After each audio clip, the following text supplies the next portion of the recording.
સુરત પતંગ મહોત્સવમાં ભગવાન રામ અને વડાપ્રધાન નરેન્દ્ર મોદીની 75 ફૂટની પતંગ આકર્ષણનું કેન્દ્ર બન્યું હતું। પતંગ પર ભગવાન રામ, નરેન્દ્ર મોદી, અયોધ્યા મંદિરના પોસ્ટર બનાવાયા હતા। ગુજરાત પ્રવાસન નિગમ અને સુરત મ્યુનિસિપલ કોર્પોરેશનના સહયોગથી 10 જાન્યુઆરી 2024 બુધવારના રોજ અડાજણ રિવરફ્રન્ટ ગ્રાઉન્ડ ખાતે સવારથી સાંજ સુધી આંતરરાષ્ટ્રીય પતંગ મહોત્સવનું આયોજન કરવામાં આવ્યું હતું। આ પતંગ મહોત્સવ દરમિયાન છેલ્લા 10 વર્ષથી દેશ-વિદેશમાં પતંગ ઉડાવનાર નીતિશ લકુમે પણ પોતાના પતંગોનું પ્રદર્શન કર્યું હતું। કાઇટ ફેસ્ટિવલમાં માહિતી આપતા નીતિશ લકુમે જણાવ્યું હતું કે મેં વિવિધ દેશોમાંથી વિવિધ ડિઝાઇનની 3980 નગ્ન પતંગો એકત્ર કરી છે। વડાપ્રધાન અને મુખ્યમંત્રી જેવી મહાન હસ્તીઓ સાથે પતંગ ઉડાવનાર નીતિશ લકુમ અત્યાર સુધીમાં ઇન્ડોનેશિયા, જાપાન અને લંડનમાં પતંગબાજીનું નિદર્શન કરી ચૂક્યા છે। તેઓ પતંગ પ્રદર્શન દ્વારા હિન્દુત્વનો પ્રચાર કરવા પતંગો બનાવી રહ્યા છે અને પ્રદર્શિત કરી રહ્યા છે। જ્યારે ઇન્ડોનેશિયામાં પતંગોત્સવ હતો ત્યારે અમારી અને તેમની રામાયણ પર આધારિત પતંગો રમઝાન મહિનામાં બનાવવામાં આવતી અને ઉડાડવામાં આવતી।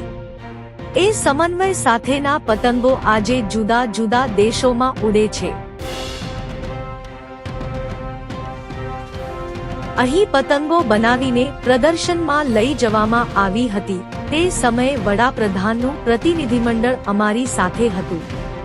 આજે જો વડાપ્રધાન નરેન્દ્ર મોદી આટલું મોટું મંદિર બનાવી શકતા હોય તો હું ભગવાન રામલલાના મંદિર સાથે 75 ફૂટનો નાનો પતંગ બનાવીને ચાલો અયોધ્યા જઈએ ના નારા સાથે સુરતના લોકોને અયોધ્યા તરફ જવા પ્રેરિત કરું છું। મારે અયોધ્યા જઈને હિન્દુત્વ સનાતન ધર્મનો પ્રચાર કરવો છે। હું 75 ફૂટની પતંગ સાથે સુરતમાં પતંગ ઉડાવી રહ્યો છું ત્યારે મને ગર્વ છે કે ભગવાન રામ અને વડાપ્રધાન નરેન્દ્ર મોદીના આશીર્વાદથી હું આ કાર્ય પૂર્ણ કરી રહ્યો છું। રામ નામ સાથે ભગવાન રામ અને નરેન્દ્ર મોદીનું પોસ્ટર છે। પતંગમાં અયોધ્યા અને ભગવાન રામના મંદિરને ધનુષ અને બાણ સાથે દર્શાવવામાં આવ્યું છે।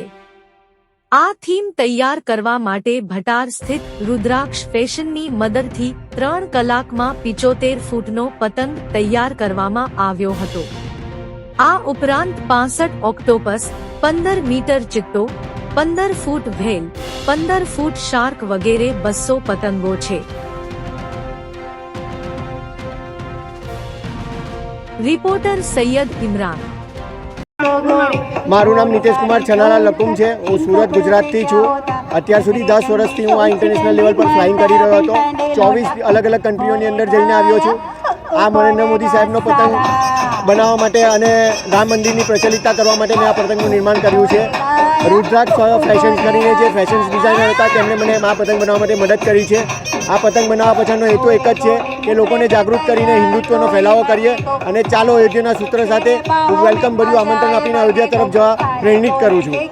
આ મંદિરનું નિર્માણ જેટલું મોટું છે તેટલું જ વિશ્વભરમાં એની ખ્યાતિ થાય તે હેતુસર આ પતંગનું નિર્માણ કર્યો હતો અને આ પતંગની સાઇઝ 75 ફૂટ છે।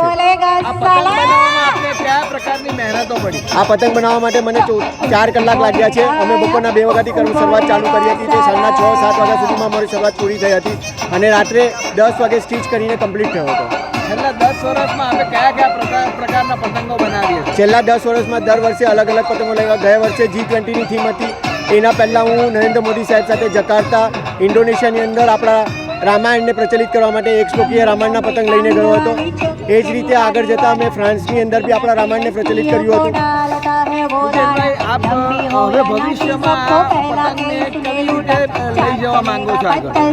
ભવિષ્યની અંદર પતંગ ઇન્ડસ્ટ્રીઝની અંદર જેમ સરકાર જણાવે છે એ પ્રમાણે જો 200 થી 600 કરોડનું ટર્નઓવર હોય તો એ ટર્નઓવરને કાગળના પેપરમાંથી કાઢીને હું કાપડના પેપર પર લાવવા માંગુ છું, જેથી કરીને સુરતની કાપડ ઇન્ડસ્ટ્રીઝ બી આગળ આવશે અને પતંગ વ્યવસ્થા બી આગળ થશે।